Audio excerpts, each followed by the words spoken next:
Ní ìgbà kan rí, ní abúlé kan tó kún fún àlàáfíà, àwọn ọ̀rẹ́ méjì kan wà níbẹ̀ tí orúkọ wọn ń jẹ́ Túndé àti Fẹ́mi.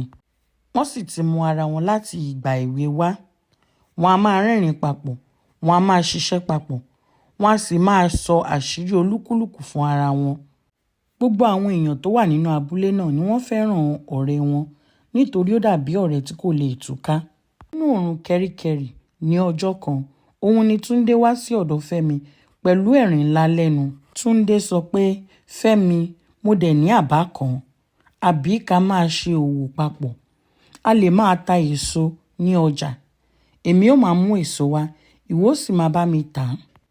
Inú Fẹ́mi dùn púpọ̀, ó sì dá a lóhùn pé, "Túndé, àbá yìí náà sì dá o. A dẹ̀ tún lè máa pa owó papọ̀. A lè fi máa ran àwọn mọ̀lẹ́bí wa lọ́wọ́." Fún